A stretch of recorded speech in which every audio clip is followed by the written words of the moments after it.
ஆண்டவருடைய இனிய நாமத்தில் உங்களை சந்திப்பதில் மிக்க மகிழ்ச்சி அடைகின்றேன். நாம் இன்று தியானிக்க எடுத்திருக்கும் தலைப்பு, கடவுளுக்குள் மகிழ்ச்சியாயிருப்பதே உங்களுக்கு பலன்.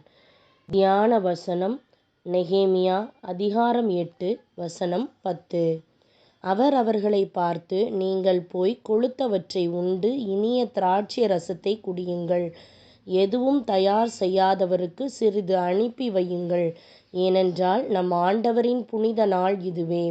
எனவே வருந்த வேண்டாம், ஏனெனில் ஆண்டவரின் மகிழ்வே உங்களுக்கு வலிமை என்று கூறினார். இந்த வசனத்தின் மூலமாக கடவுள் நமக்கு உணர்த்துவதை சிந்திப்போமா? இயேசுவுக்குள் பிரியமானவர்களே, இன்று நாம் தியானிக்கப் போகின்ற வசனம் நெகேமியா அதிகாரம் 8 வசனம் 10. கடவுளுக்குள் மகிழ்ச்சியாயிருப்பதே உங்களுடைய வலிமை. கடவுளுடைய சந்தோஷம் உங்களை எவ்வாறு பலவானாக்கும்? கிரிக்கெட் விளையாட்டுப் போட்டியில் இந்திய அணியின் வீரர்கள் விரைவாக ஆட்டமிழந்து ரன் எடுக்கும் வேகம் குறையும் போது நாம் உற்சாகத்தையும் நம்பிக்கையும் இழந்து போகின்றோம்.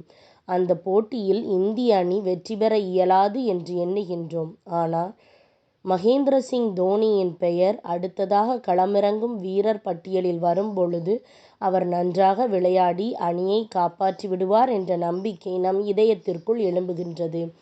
உங்களுக்குள் இறைவனுடைய சந்தோஷம் நிரம்பி வழிந்தால் நீங்கள் உள்ளான மனிதனில் பலப்படுவீர்கள். கடவுள் உங்கள் வாழ்க்கையை பொறுப்பெடுத்துக் கொள்ளும் பொழுது நீங்கள் திடப்படுவீர்கள். ஒன்றும் உங்களை மட்டுப்படுத்த இயலாது.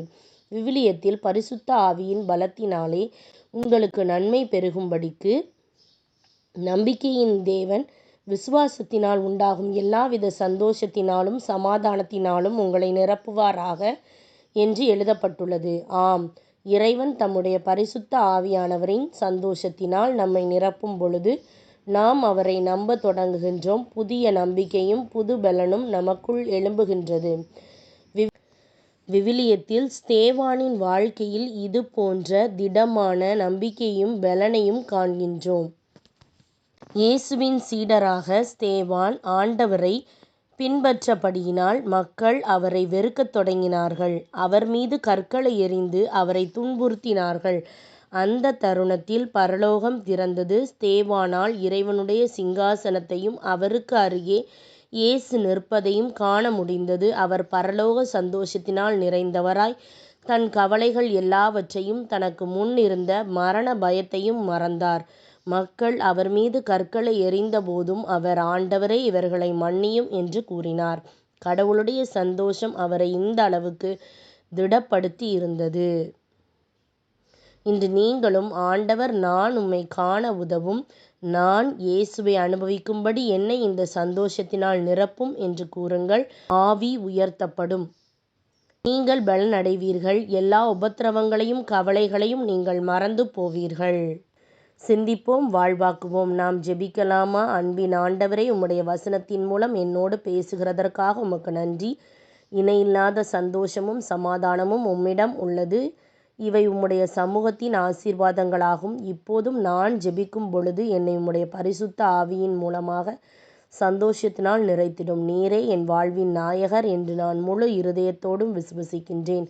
ஆண்டவரே, விசுவாசம் எனக்குள் எழும்பட்டும். இவ்வுலகின் காரியங்களை குறித்து இனிமேல் நான் கவலைப்படாதிருக்க உதவும். உமக்குள் திடப்படவும் ஜெயம் பெற்றோராக விளங்கவும் எனக்கு உதவும். உம்முடைய சந்தோஷத்தை எனக்கு தந்து உள்ளாக என்னை பலப்படுத்துவதற்காக உமக்கு நன்றி. உம்முடைய மகிமைக்காக நான் பிரகாசிப்பேன். இயேசுவின் நாமத்தில் ஜெபிக்கின்றேன் நல்ல பிதாவே, ஆமென். இந்த நாள் மகிழ்ச்சியின் நாளாய் அமைவதாக. Praise the Lord.